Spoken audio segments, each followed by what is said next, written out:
It is currently storming over here, so I'm going to see if I can get this video done in one take before the lightning completely knocks out all my power. Free agency has happened. Got a list of stuff that happened because a lot of stuff has happened in the last 48 hours, 24 to 48 hours or so. So let's start with the biggest news, obviously, that broke today as I'm making this video. Damian Lillard got waived by the Milwaukee Bucks. All right, because Milwaukee Bucks had to get super creative to make any big splashes this offseason in the free agency market, and they signed Miles Turner. All right, and they did that, if you don't already know, by basically, because they had like no money to do this, they basically had to waive Dame Lillard, eat his contract while also eating Miles Turner's contract. So basically, Miles Turner is costing them $50 million a year to keep him through the 4 years they have him signed, because Damian Lillard is going to command, I think he commands about 23 to 25 million, something in that range, a year, and then Miles Turner is about 20 something million a year. So basically about $50 million a year now for two players, in which one of the players is no longer on your team. So now Dame Lillard out of nowhere is in the middle of rehab and now is a free agent and can sign wherever he wants. And they didn't tell him this. He got blindsided. He knew when everyone else knew. It's funny because the Bucks visited him in Portland like not that long ago, and they didn't tell him.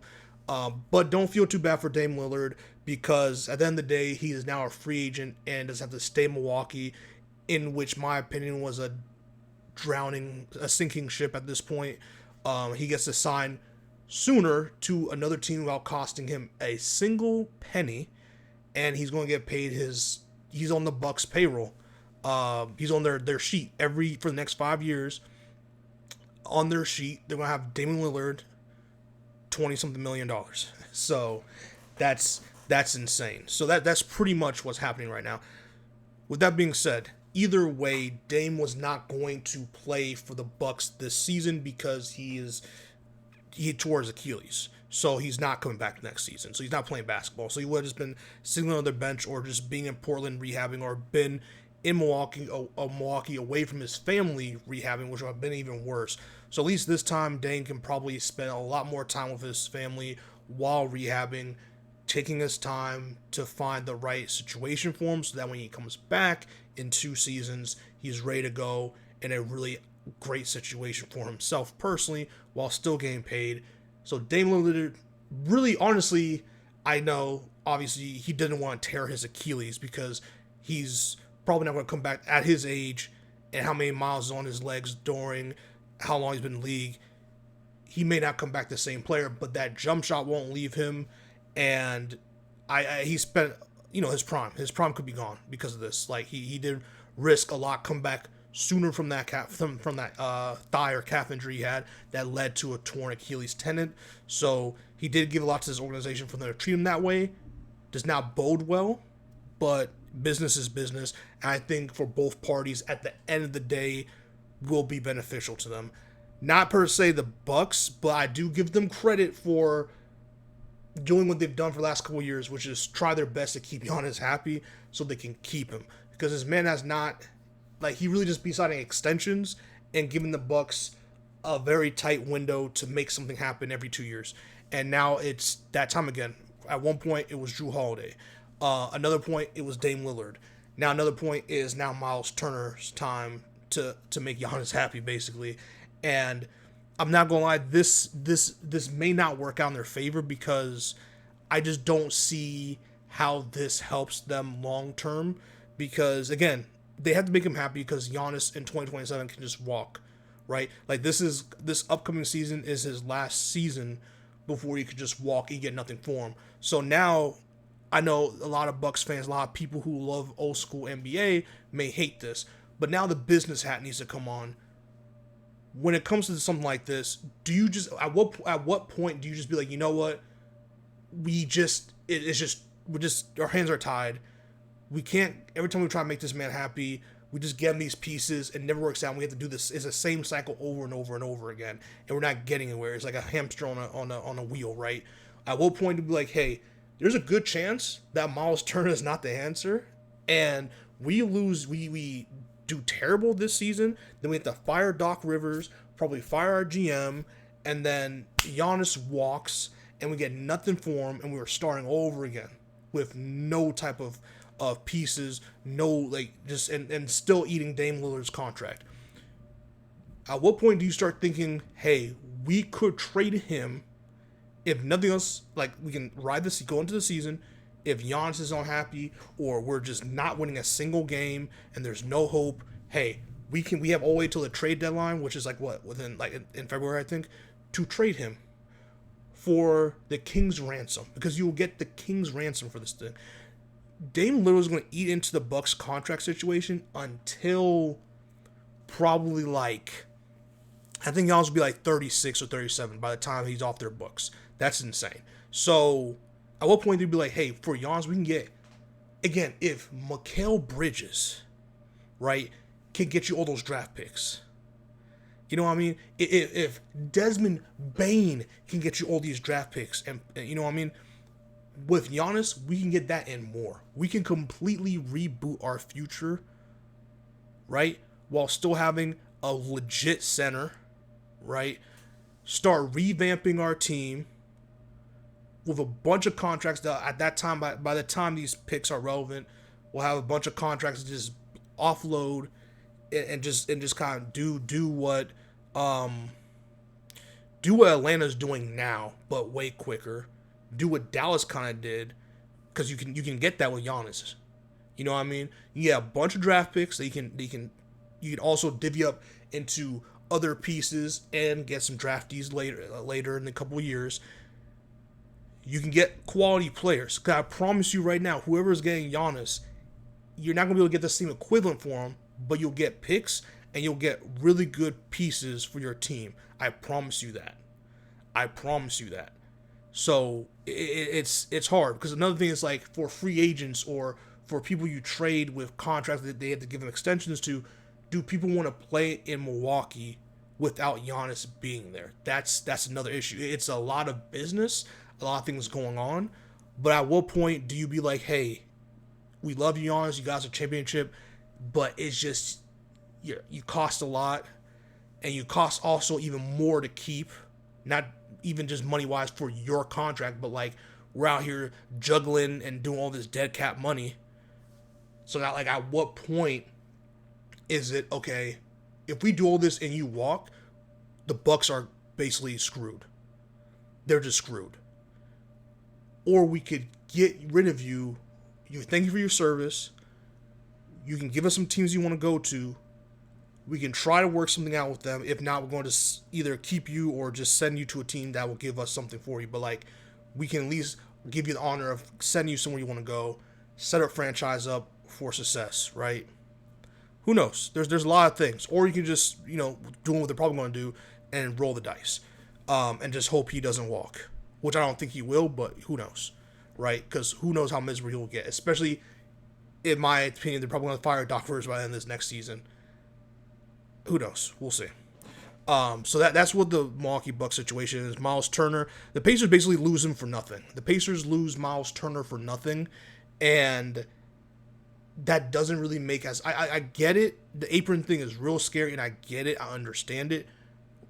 Shout out to CJ McCollum, but I'm just surprised. Like, you couldn't figure something out to keep Miles Turner. Because now you have Tyrese Halliburton not coming. I understand. Tyrese, your next season is washed.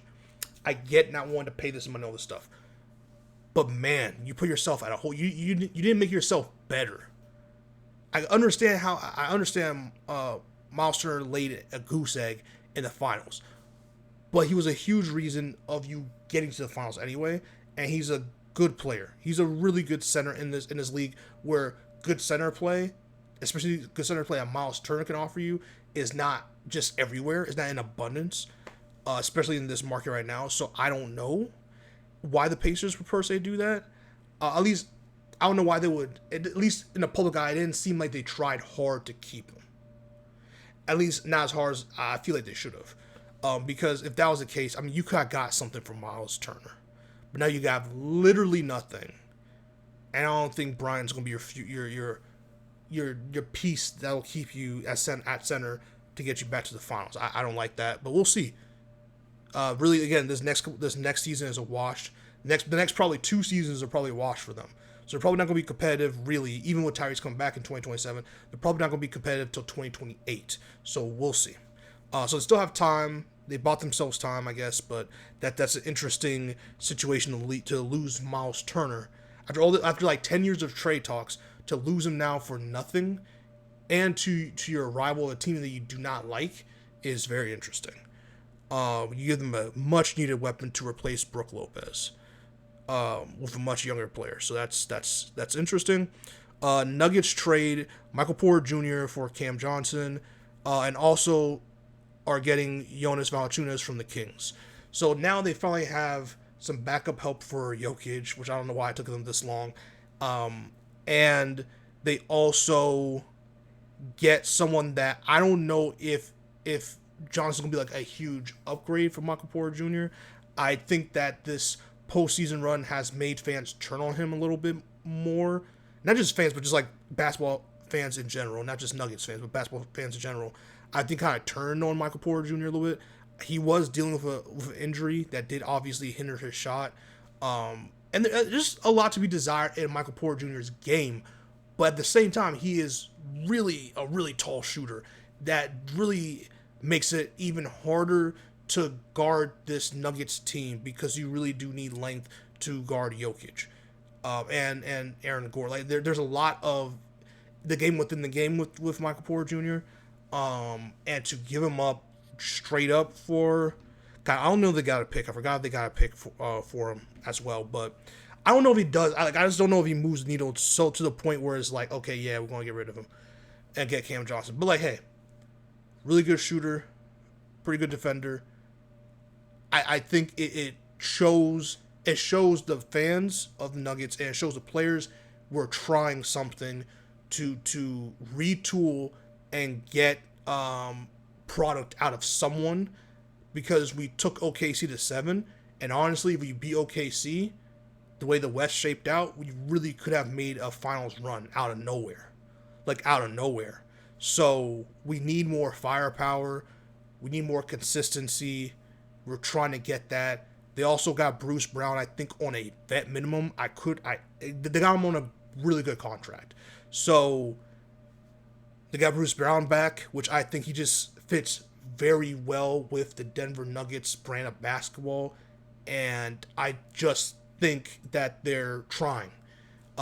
They made a very bold move firing Mike Malone.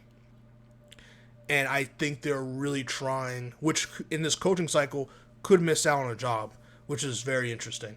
But they fired their GM too. So they're like, hey, we're making way better moves. We're committed to this Jokic timeline. We're going to maximize. We have to maximize Jokic's prime. We cannot fuck around with this. This is one thing they cannot mess with, is Jokic's timeline. We need to put pieces, because as long as we have to bet, I know how good Shea is. I'm not taking anything away from his MVP. Jokic is the best offensive player in basketball. We have Jokic, and we cannot mess around this timeline. So I like that. The Rockets got way better, way better. They saw their team. They saw they were second in the West. There was no reason for us not to get better. We do not have time to waste. Let's get some vets. Again, I said in the previous video about this, is like they're doing a good mix of vets and youngins and matching timelines here, and getting Clint Capella, returning Clint Capella back to the Rockets, and also stealing or snatching Finnish Jr. from I don't know why I'm forgetting his first name. It's not Denny. I don't know why I'm forgetting his name, but y'all know, homie from the Rockets, the Lakers, that is Luka's best friend. It's funny because I purposely just typed DFS, and I should have just spelled the whole name out. But anyway, I knew I was going to do that. But anyway, they got him, and they got it's. I know KD was also added to this team, but it's just funny that it's like, in a way, they got KD and then built a team around KD. even though KD, they already had the team and KD came here. But you know what I mean? Like, they knew that this is a team that they got KD around. This is a proper team, especially with KD's age now. This is a proper team to put around KD. This is what Phoenix should have tried to do with KD and Book. So this is very interesting. This is very interesting. And they're showing that they're trying to win, and they're continuing to add pieces, and they may not be done. They really might not be done. But yeah, I've already made a whole video about it. But getting Capella, getting these two pieces for their team shows me that they're very confident and they're going to go on a title run. Then you have the Knicks getting Jordan Clarkson, a former six-man player of the year, on a vet minimum, and then you have Yabusele from the 76ers. They got him. So on another favorable contract as well. So they have two players that are, to me, very impactful and that can get their own shots and really contribute to the scoring droughts or contribute to scoring in which the Knicks found themselves in the playoffs, especially deeper in the playoffs, where they could not get a basket. That shit will not fly. And it looks like they have proper scoring now. They're adding a lot of depth to their team. You know, they know they're probably not going to get Giannis or any of these, or they also missed out on KD, obviously. There's a bunch of players that just know the star players not getting. And I can appreciate Leon Rose being like, all right, you know what? We're going to miss out on these guys instead of just waiting like how the Lakers do with their picks and stuff, or the Warriors do with their picks, acting like the Warriors acting like they draft well. They don't.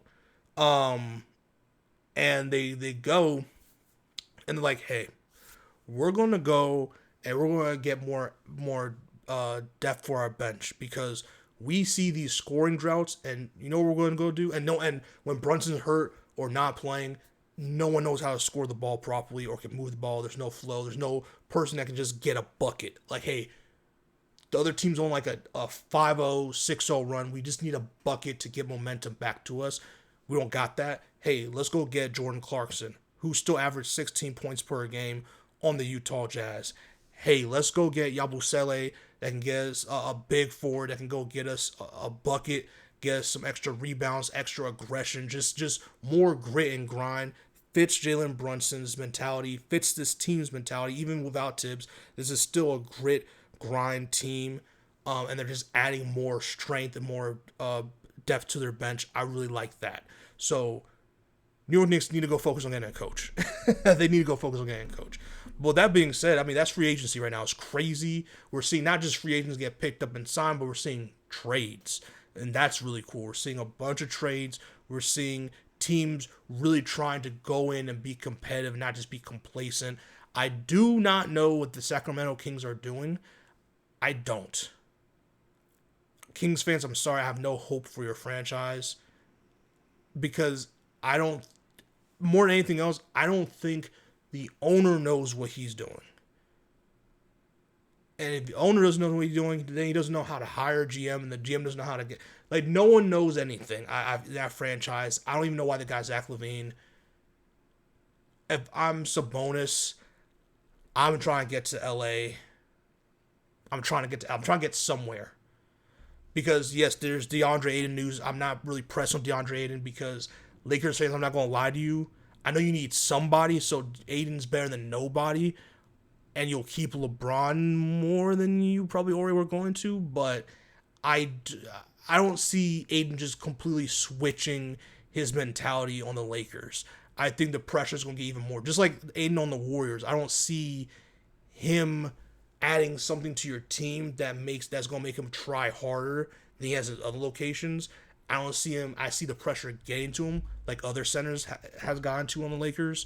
I think Al Horford would be a better piece for you, but I think if I'm Al Horford, I'm going to the Warriors because I just feel like that team is a more championship-ready team in terms than the Lakers. I feel like the Lakers are in disarray and it's very uncertain. The Warriors, they have the players they have. You know what you're going into, and you have the best shooter in basketball. So that's what that is. And the defensive mindset of Jimmy Butler, Al Horford, and Draymond Green on the same team while also having great offense, I think is really going, hopefully better offense because they definitely need another shot creator on that team.